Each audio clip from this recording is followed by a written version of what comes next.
Pagi anak-anak, bertemu lagi dalam pelajaran agama Katolik.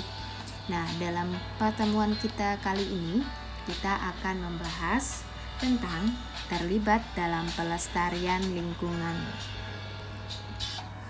Adapun tujuan yang akan kita capai pada pembelajaran ini adalah kalian dapat memberikan contoh kerusakan alam yang ditimbulkan oleh manusia, dan yang kedua, kalian dapat memberikan contoh sikap peduli terhadap kelestarian lingkungan hidup, dan yang ketiga, kalian dapat menjelaskan manfaat lingkungan bagi makhluk hidup.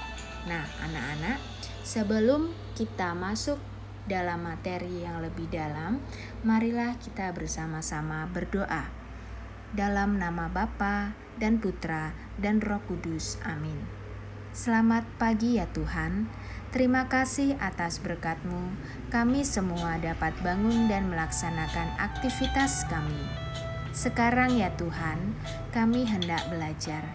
Kiranya Engkau mencurahkan rahmat-Mu untuk kami semua, sehingga kami dapat mengikuti pelajaran dengan baik. Amin. Dalam nama Bapa dan Putra dan Roh Kudus. Amin. Nah, anak-anak, kita menyadari bahwa lingkungan hidup kita saat ini, yaitu tanah, air, dan udara, mengalami penurunan kualitas. Hal itu terjadi karena berbagai sebab. Di antaranya adalah yang pertama, bertambahnya jumlah penduduk. Yang kedua, pencemaran dan limbah industri. Ketiga, gas CO2 hasil pembuangan kendaraan bermotor. Yang keempat, pembakaran hutan. Yang kelima, pengelolaan sampah yang tidak baik dan sebagainya. Nah, sebab pendasar dari semua itu tidak lain adalah sikap kita terhadap lingkungan yang hanya melihat sebagai objek pemenuhan hidupnya. Dalam pembelajaran kita kali ini, kita juga akan belajar dari Santo Fransiskus Assisi, di mana kita diharapkan dapat memperlakukan alam sebagai saudara. Dengan itu, kita tidak akan semena-mena terhadap lingkungan yang kita tinggali ini. Maka, kita harus mempertahankan alam agar alam tetap baik sebagaimana Allah telah menciptakannya. Nah, anak-anak, marilah saat ini kita melihat contoh-contoh perbuatan manusia yang merusak alam. Gambar pertama, gambar apakah ini? Ya, eksploitasi hutan yang berlebihan, yaitu menebang hutan secara sembarangan. Lalu di gambar kedua, kita lihat apakah yang sedang dilakukan oleh orang dalam gambar tersebut? Ya, ia sedang membuang sampah di sungai. Lalu gambar ketiga, kita lihat. Gambar apakah ini? Sungai yang tercemar. Lalu, apakah akibat dari kerusakan alam bagi kita? Gambar pertama, gambar apakah ini? Alam yang kering. Karena kita menebang hutan secara sembarangan dan tidak menanami kembali hutan yang gundul. Lalu yang kedua, tanah di pegunungan yang longsor karena banyaknya tanaman yang sudah ditebang. Lalu yang ketiga, banjir. Banjir terjadi karena kita sering membuang sampah sembarangan dan mengelola sampah dengan tidak baik. Lalu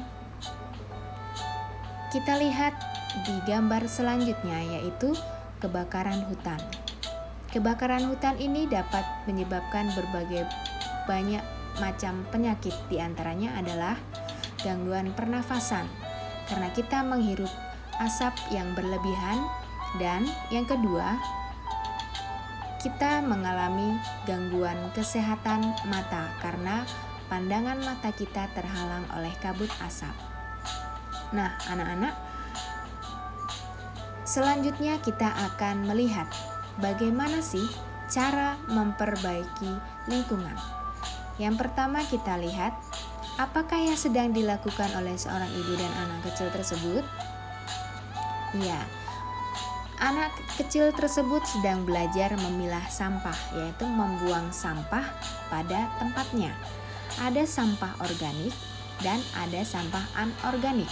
Sampah yang dapat terurai dan sampah yang tidak dapat terurai. Lalu yang kedua, masih dengan tema yang sama, yaitu mengolah sampah organik. Sampah organik adalah sampah yang dapat terurai. Jadi, ketika kita makan, kita kan punya makanan sisa. Nah, makanan yang tersisa itu kita olah dan dapat kita jadikan sebagai pupuk organik. Selanjutnya adalah menanam pohon.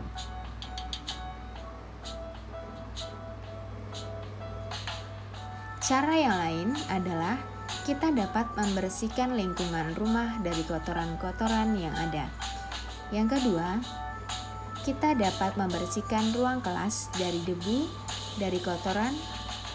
Dan yang ketiga, kita dapat mengolah sampah plastik menjadi barang yang serbaguna.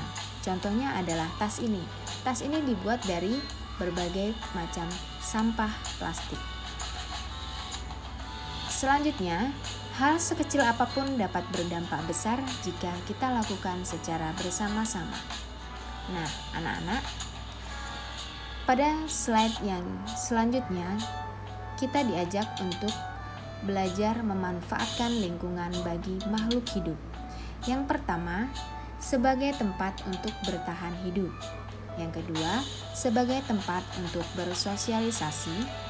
Yang ketiga, sebagai tempat untuk mencari kesejahteraan atau kekayaan.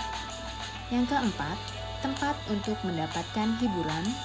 Yang kelima, sebagai tempat edukasi atau pembelajaran. Dan yang keenam adalah sebagai sumber kebudayaan. Nah, anak-anak, pada kesempatan ini kita akan belajar dari Santo Fransiskus Assisi. Santo Fransiskus Assisi mengatakan bahwa ia tidak lagi melihat perbedaan di antara semua makhluk ciptaan Tuhan. Ini adalah nasihat dari Santo Fransiskus Assisi kepada kita, di mana kita harus selalu senantiasa melihat lingkungan tempat tinggal kita sebagai saudara, di mana kita harus menjaga dan melindungi tempat tinggal kita dengan cara menjaga alam supaya tetap seimbang. Nah, selanjutnya kita akan belajar lagi, ya, seperti yang telah diteladani oleh Santo Fransiskus Assisi, bahwa kita juga harus memperlakukan alam dan isinya sebagai saudara, sehingga kita tidak bertindak semena-mena atau semau-maunya terhadap lingkungan kita. Nah, begitu juga yang dikehendaki oleh Tuhan dalam hidup kita, agar dapat menjaga, merawat, dan melestarikan seluruh ciptaannya. Nah, anak-anak, sebelum mengakhiri pertemuan ini, kalian mendapat tugas dari Bu Guru. Nah, tugasnya yaitu yang pertama, kalian diminta untuk menyebutkan contoh kerusakan alam yang disebabkan oleh manusia. Lalu yang kedua, kalian diminta untuk menjelaskan bagaimana sih caranya kita peduli terhadap alam ciptaan yang kita tinggali ini.